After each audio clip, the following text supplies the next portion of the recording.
Our next guest joins us periodically on the air, and we talk about some issues related to just sometimes sports and faith.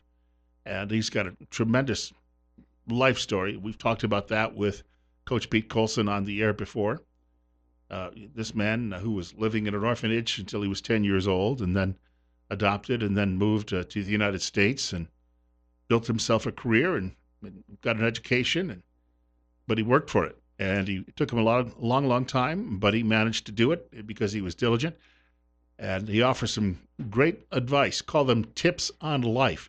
We've got Steve Millington still with us, too, in the studio on News Radio 1310, KLIX, and newsradio1310.com. It's 22, and we're at 6 minutes after 8 o'clock.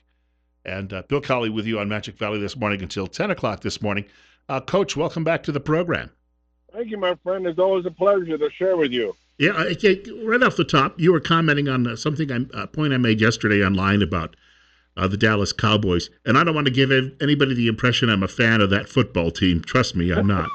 But on the other hand, when I'm sometimes watching a ball game, I scratch my head with some of the decisions made when the referees or the umpires call a penalty. And in this case, I guess the league has issued Dallas an apology saying that there was no tripping call, which may have cost them the game, which may have cost them a playoff appearance. And, a lot of guys probably were counting on that extra money in all of this. When you see something like that, obviously, you stand back and you can acknowledge there may have been a mistake made, but I think you were telling me that it's also a reminder that life's not fair. Correct. I think this whole process of instant replay is problematic in a broad scheme of life. Because in life, you don't get a replay. You get handed what you're dealt, and you deal with that process. And I think that's what concerns me about all these sports and everything being replayed and overdone, and there's no human element anymore. And life is about relationships. And building those relationships, right or wrong, there's going to be some problems. And we need to learn that resiliency with the outcome of those situations. I was going to say, from your perspective, having been on the sidelines coaching, or number two, as a referee, you've probably experienced both sides of this. Oh, definitely. And it's one of those situations, what are we trying to teach in a broad perspective of people and young people? And I think the idea is resiliency and perseverance through the obstacles we face. If we don't have failure, how do we learn? If we're always right, how do we learn? Failure is a fundamental aspect of life. And I've said this before. When you fail forward, fixing your attitude and actions intentionally so you can learn. And so those opportunities become teachable moments. And that's what's so often forgotten in this whole process. Has it helped you that you've been on both sides, whether coaching or as a referee, to really understand the other perspective? I think so, yes, because I used to yell at refs until I took the opportunity to become a ref, and I realized, they make these split-second decisions, and it is what it is. And you have to learn to overcome that. And if you don't learn that in life isn't about replays. Life is about you get it, and you move on, and you learn from that process. And I think we're creating this perfect environment that's imperfect. We deal with imperfect people. So learn how to deal with that process as a coach, as a referee, as a parent. Those are all opportunities for developing teachable moments for young people and adults. We've forgotten that. I remember reading a study one time that said they took fans of two teams, and both sets of fans they could watch a play, and the fans of the one team interpreted the play one way, and the fans of the other team another. So somebody was always aggrieved, believing that the referee had fouled up during the course of a game. And so there's a little bit of what we call, I guess, confirmation bias going on here. Yes. And isn't life full of that? Yeah. I mean, think about it in the broad perspective of life. I look at my story. I grew up in an environment that was very biased, okay? A lot of opinions were out there. But really, in the long run, it's not the opinion that matters. It's the example that you learn through that negative opinion or positive opinion that makes you the better person. And so that's my filtering system, is what am I learning to become a better person in everything I face? You know, I watched that football game last year between the Saints and the Rams where there was a call along the sidelines or non-call late in the game. There was a referee standing on the sidelines, maybe 10 to 15 yards away, looking directly at it. And so you had 75,000 people in the stadium who witnessed it, millions on TV, and he somehow missed that. And of course, uh, I guess the compassionate thing would be to say that he's going to live with that the rest of his life.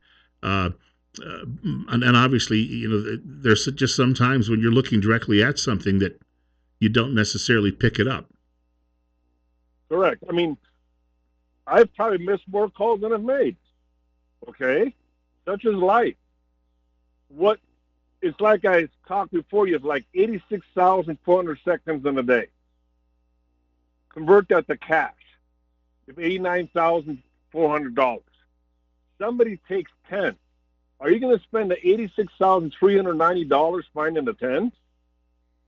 You know, it's those life lessons that we learn that we can say we can move beyond that. And we've lost some games that we should have won. We've won some games that we should have lost. If you always look for winning and losing, you never learn. If you look for winning and learning, you learn from both perspectives. And I think that's just a forgotten element of athletics anymore. It's all contingent on money, not character. I wanted to mention very quickly. Steve's got a question for you, but just it's 8:12, and we're at 25 on News Radio 1310, KLIX, and NewsRadio1310.com. And of course, Coach Pete Coulson joining Steve Millington and me, Bill Colley, on Magic Valley this morning. You had a follow up, Steve. On the concern about the developing character in individuals, that doesn't seem to be a popular idea in today's world. So given your background in coaching and refereeing and your personal life experiences, how do we incorporate a higher degree of character in all of these people that we are watching or seeing, and ourselves? I think the question I always ask myself as an earlier rep is person first, player second.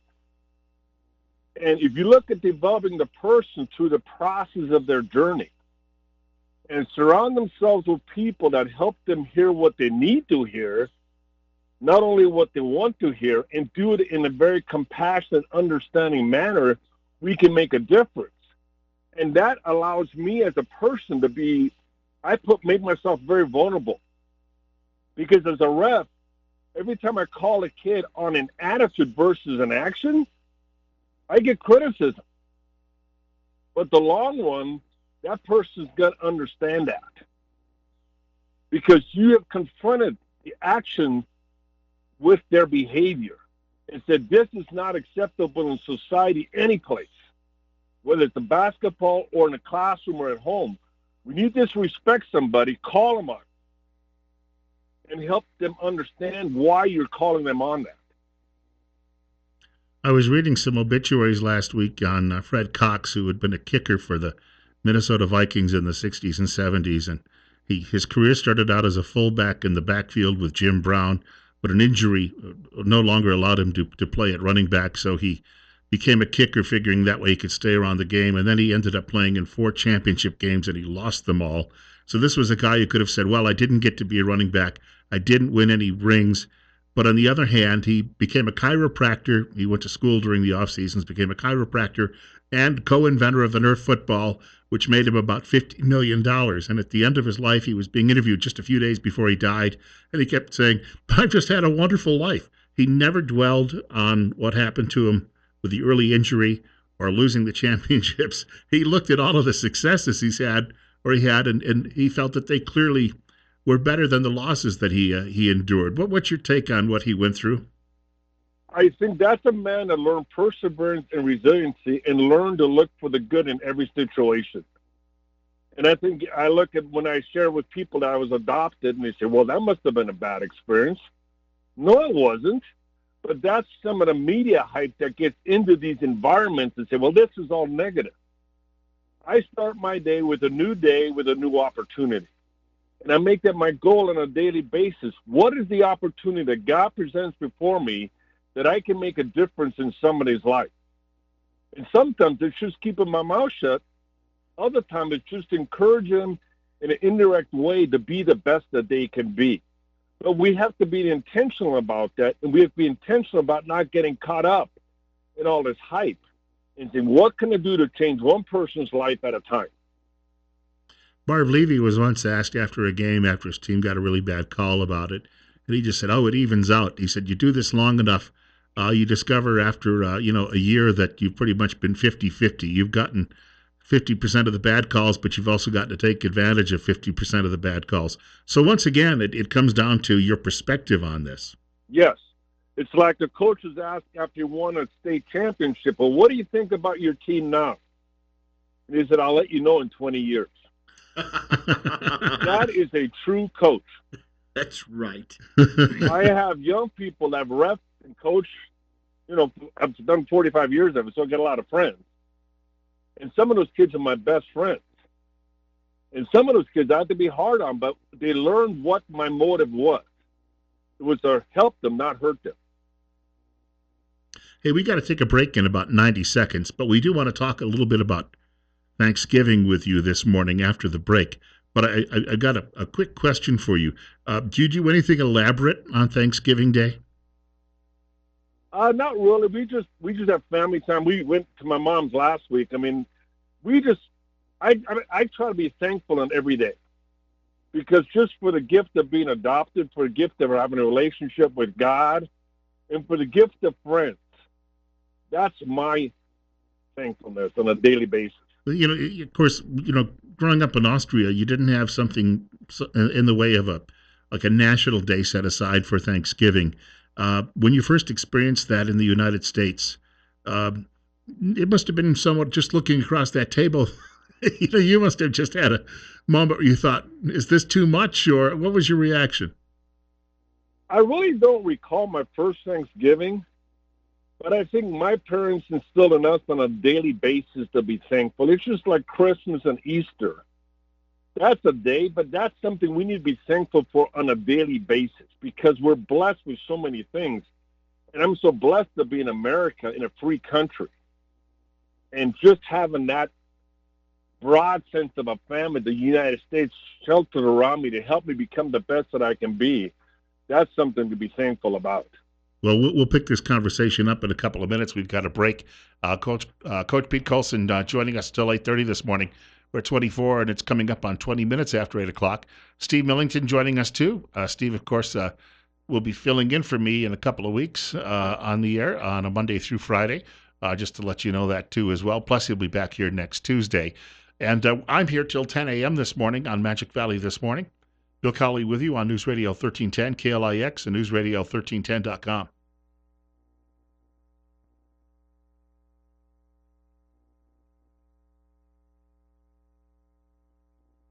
We're spending a few more minutes today with Coach Pete Coulson. Sometimes I get a little ahead of myself. That's called spoonerisms. And Neve Stillington with us, too.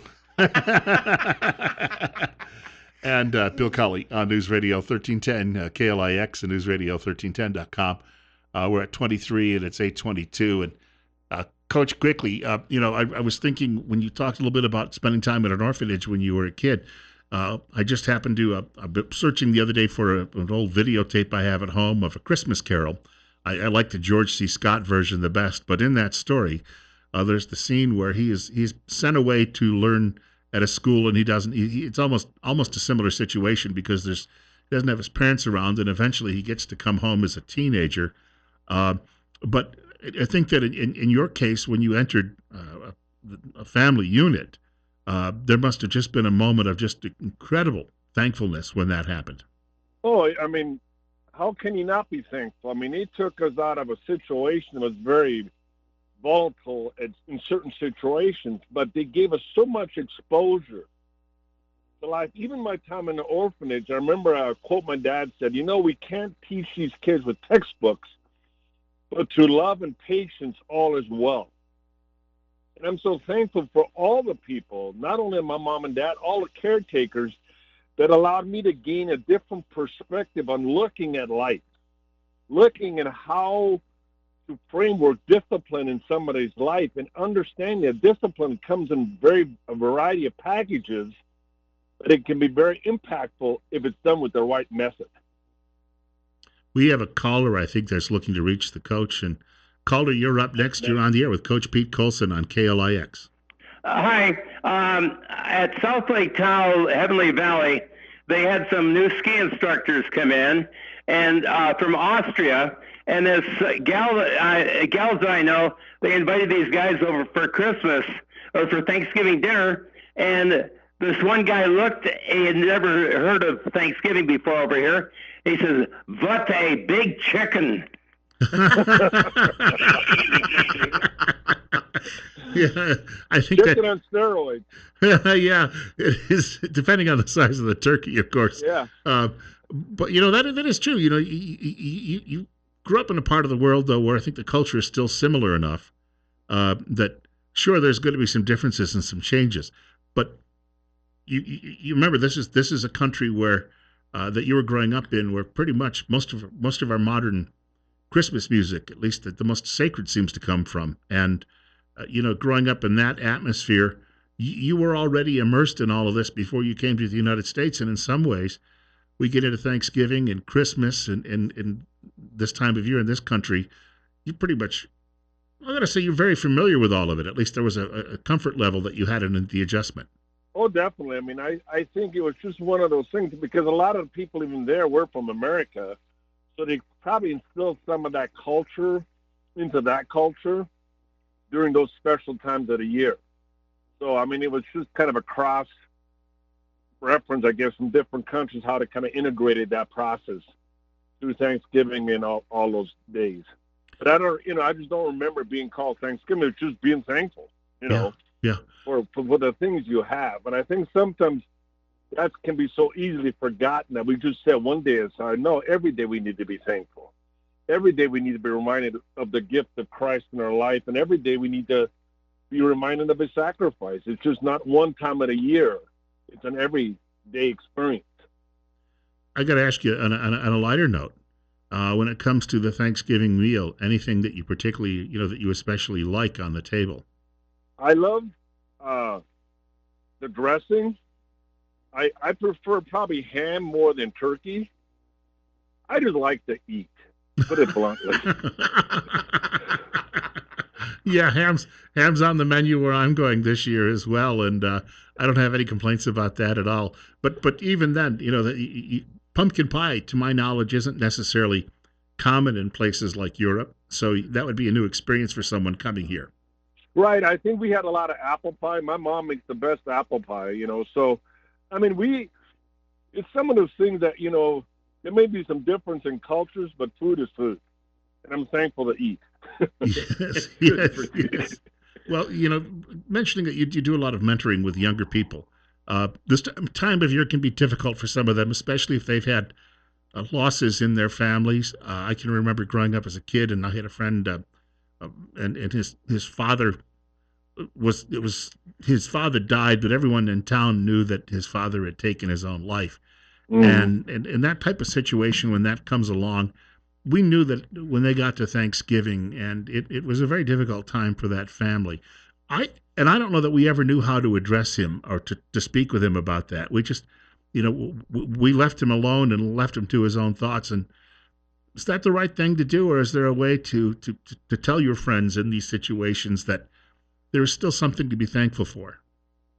I that's always a very sensitive topic, but I think knowing that you loved and you valued and appreciated at all levels, and sometimes silence can be the best communicator of love. So some of it is just being attuned to the situation and try to make it as comfortable to the person as you can. It's like I lost my brother on February 14th, which is Valentine's Day in the States.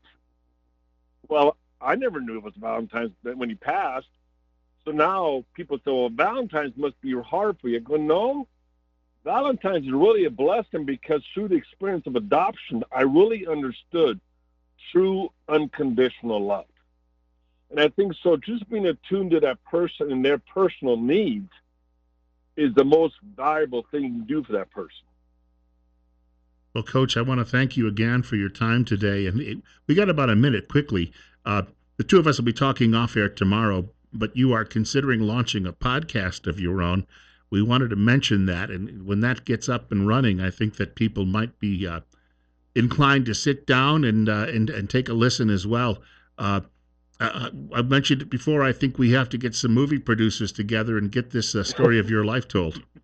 It'd be an honor to be able to do that, and I'm just trying to find a way of the things we talk about to kind of have further conversations with some of the topics we've discussed. You know, I'm in the process of writing a book, and that can be very expensive, but I think through the podcast method, I can get the message out in a more thorough way. Yeah, and very immediate too. Yes, and I think that may be, compromising a lot of different situations, but I have a lot of questions. After our conversation, I want to be able to address those things. Well, hey, enjoy the Thanksgiving holiday. We'll be talking again soon. Okay, God bless you, my friends, and have a blessed time with family and friends. Thank you. That is Coach Pete Coulson joining us. Steve Millington and Bill Colley with you on News Radio 1310, KLIX, and NewsRadio1310.com. We've got more with Steve coming up. There's a lot to address today. Yeah, we seem to have a lot more stuff on the page than we got time. And we'll finally take some of those telephone calls as well. I know some people want to catch up with us a little bit, but we didn't want to interrupt the momentum of some of our subject changes, but that's on the way. It's 23 at 8:30. Bill Colley and Steve Millington on News Radio 1310, KLIX, and NewsRadio1310.com.